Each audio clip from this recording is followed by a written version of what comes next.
What it do, modified 95 family? We are back in the Honda library. This is part 2 of the B18c reassembly. I just got the other video posted of what I got done the first day before I got called away. So now, done all my errands, so I should have a few free hours to work on this. So today, our CV half shaft came in because one was torn, so hopefully I'll get that in. That seems like a very easy project and not the main focus. Mostly need the engine back together. What else? I'm waiting for the gasket I ordered for the lower timing belt cover. It said it was in today, but the post office in my town has been testing my patience. I ordered a charge speed lip, really good deal, because the seller sent me an offer. Hey, we'll give you $5 off. I'm like, let's make it an even 10. And so I said, yeah, $100, you can have it. So it comes to my town. The post office gets it because everything has to go through the stupid post office, and they ship it back. They say, oh, well, it was oversized. The lip is very long. And they didn't pay enough.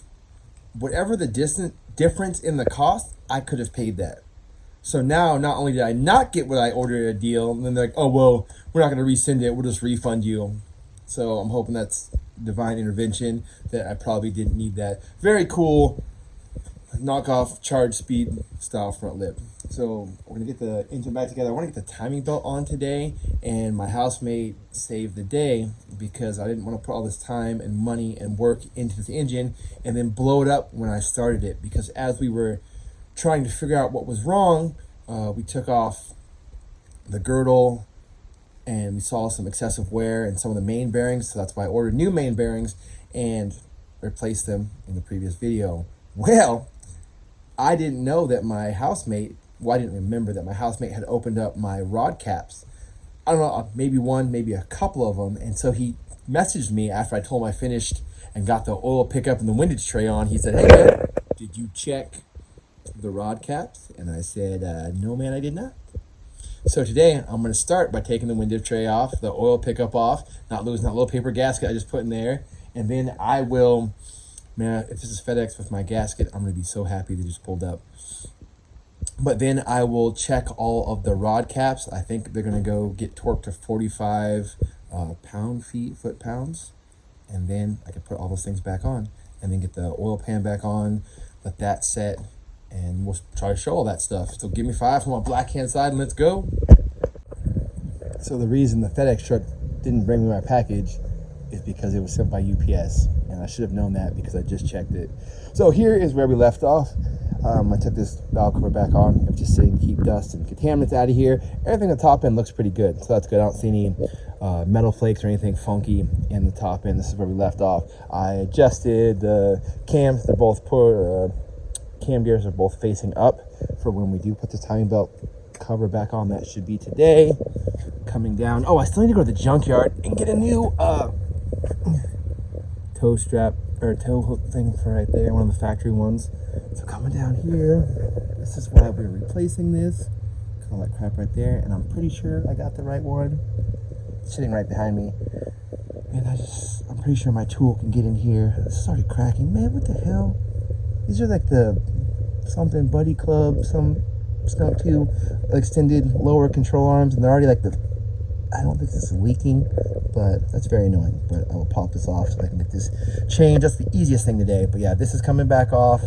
This is coming back off, and I won't lose any of the hardware for that because I made sure to save it in a bag.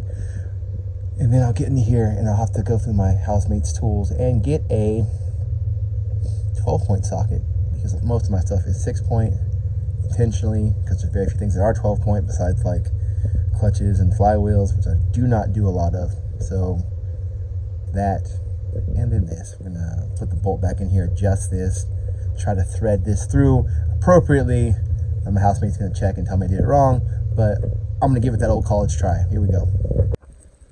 This is that CV half shaft, the new one that came in. Looks good. No special brand, no special horsepower rating, because this car's not that fast.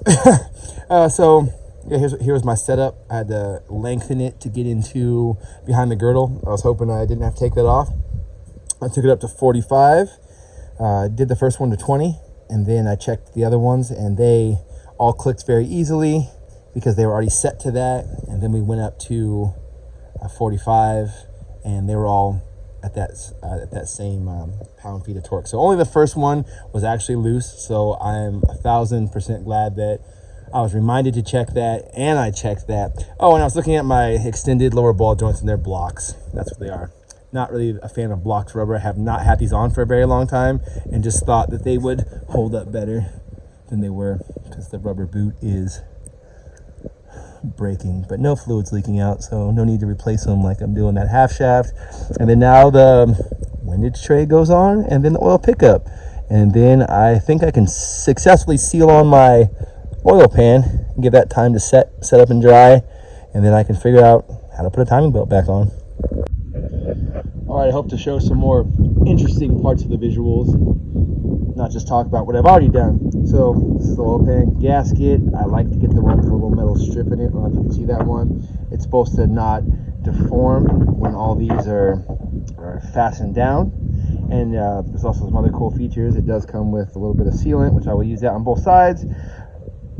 Has these little clips that help hold it up for you while you're getting everything in place. Very cool. I'm going to use these the first time. I never had before, but I'm going to try it this time. A lot of times when I'm installing these, the motor is out of the car, so it's easy because like the motor's upside down, as opposed to now when it's in the engine bay.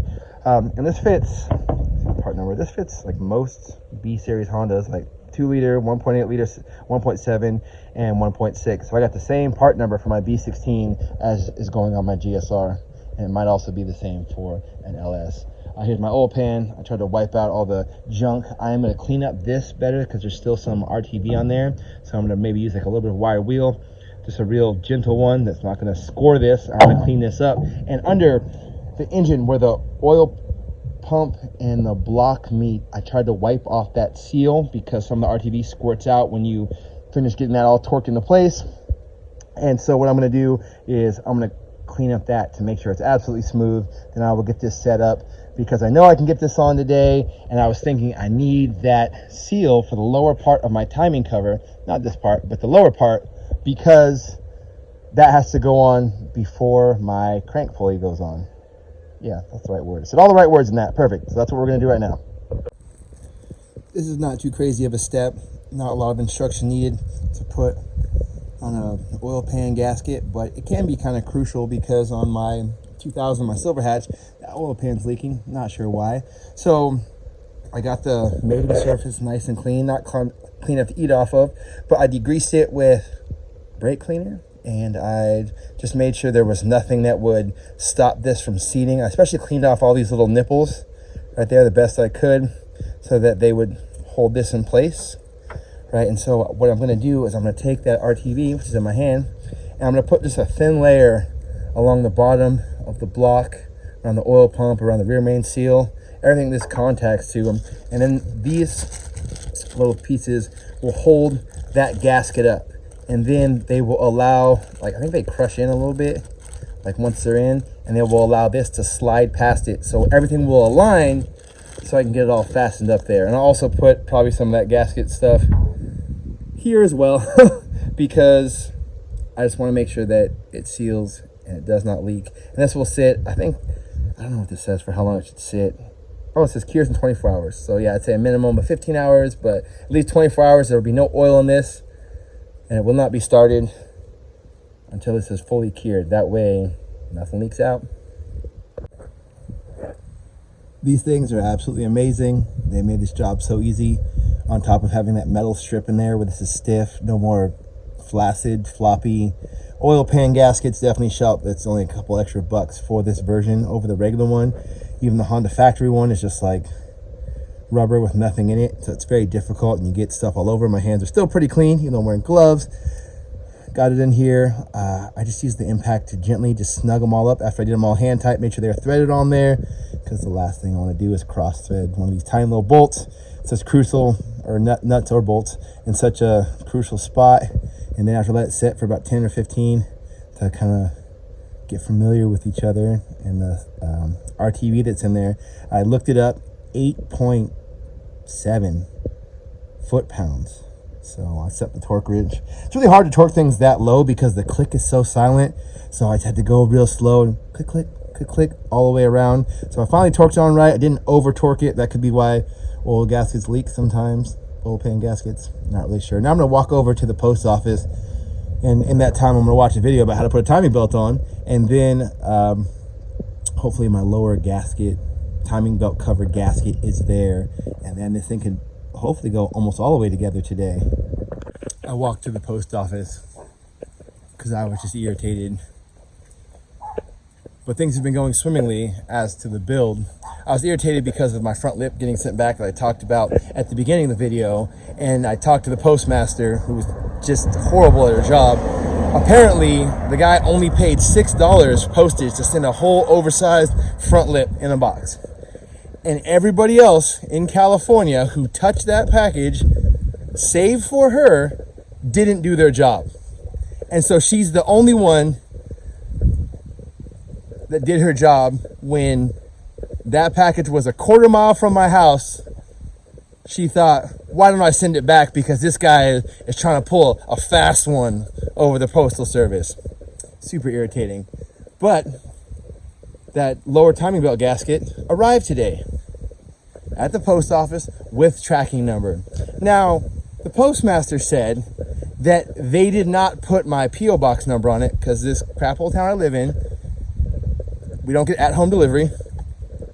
Everyone who owns a home gets a P.O. box. Kudos on me for having a house, but this is a really crappy system.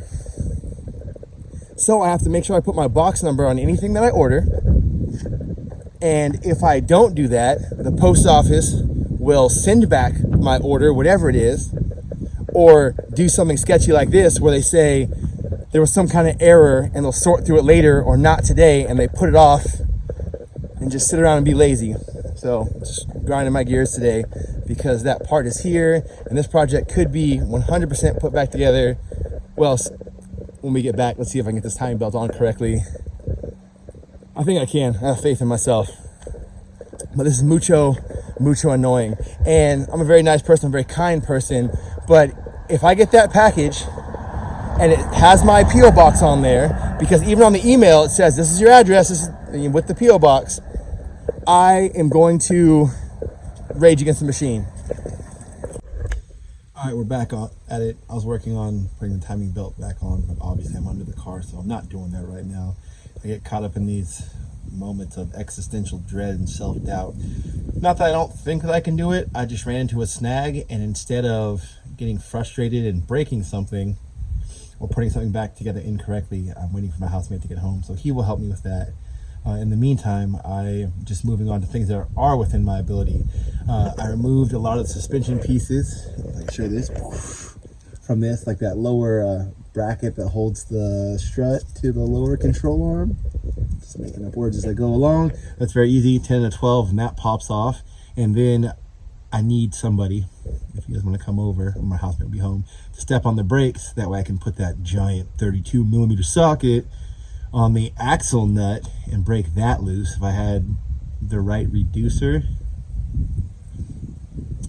I could have just zipped it off with the impact by myself, but I don't know what it is. It's probably my housemate's tools, and I don't know what it is. Also, lower ball joint will come right off. I have a lower ball joint puller, and the extended part is not in the part that affects how the tool works, so it should come off super easy. And these are skunk 2 lower control arms. Not many things on here name brand, but these are, so I will not be whacking it with a hammer till it pops loose. I'll use the actual tool till it pops, and I jump every time. I don't know why. I know it's going to happen. It's like a jack in the box, and I freak out. So right now I'm under here. I'm going to change the oil filter. I'm just going to put a new one on. I'll probably have to do this a couple more times, because as we run it, anything that's left in the motor, any RTV or anything else that was in there that I wasn't able to clean out, and it flushes out and doesn't hopefully jam my oil pickup, will get caught in this new filter, and then I'll change the oil again, and it should be good to been trying down to Mexico to see what this thing can do once it's all broken in. Cylinder break in the clutch once it's running, but we're not going to put the cart ahead of the horse. So yeah, I'm going to swap this out real quick. This axle will definitely be changed today, and just get by with a little help from my friends. And once the timing belt's on, I'll have to wait for my post office to get their heads out of their butts, and then I get that lower timing belt cover gasket. I can't even express how much I paid for this stupid little piece of rubber. It does very little, but I wanted it for some reason, so I got it. And then this thing will be back together, and once that gasket's on there, it'll be completely back together because I can put on the crank pulley, and then you can hear the most blessed sound of this bad boy running. And I just cannot wait to get rid of all the spider webs. There's so many spiders. See all this? It scares the crap out of me. Don't like spiders. But I want to scrub this whole thing clean. I mean, the best I can. Once it's running, I'll take it to work, get it all cleaned up. I found the right tool to do the job I needed to do, but it's just not making enough power right now. I checked the air compressor and it's turned up to its max of 125, but somehow it feels like it's not getting to the tool. I think I have it right. Maybe I'm tightening it, maybe I'm loosening it, don't really know. I'll figure that out. But I tried to use a breaker bar and the tool, and so I only broke one tool so far, trying to get this axle nut off. I decided that it would be a lot easier than having someone step on the brakes if I took the car off jack stands and sat down on the ground and then popped out the center cap. So I'd have access to the axle nut. Man, I miss my car being on the ground. This is how it should look. I will put it back up as soon as I break that bad boy loose, but I'm just trying to be productive as I wait for my housemate. He made it look a lot simpler than I did, so got it on. We're checking the tension because it is tension. You have to rotate it twice and then check it to make sure that it's still timed. I think it's close, so he's setting it to TDC at the bottom. He's going to check on the cam gears. These are the two marks that matter. There's two little dashes. And one is there. Sorry, one is there and one is up there. So they're off like almost like a tooth-ish. Yeah. So do it again, but I would not even have been able to get the belt on without him in there. But yeah, so I got the half shaft in. He's also going to help me tighten the axle nut just to make sure it's appropriately tightened. But I'm good at taking on and off the suspension, so I know I did that correctly. And then in the stead, while I was waiting, I was able to put the exhaust back on, get that connected to the cat. That's the neighbor's car. It just goes off like crazy, and get my fan back on because this has to come off for this to go on because there's such a tight tolerance. But I let it get hot and I took a screwdriver, and it's just enough clearance not to melt this thing any further than it already is. That took a long time. I'm glad I condensed it. This video should be like 20 minutes. I'm just guessing. I got everything put away. I think some things are just sitting in place because I still need to wait for the crank pulley to be put on, but timing covered. And then I have to remember to tighten this because I had to loosen this so that this would sink down enough so I could even access the bolt, the crank pulley bolt.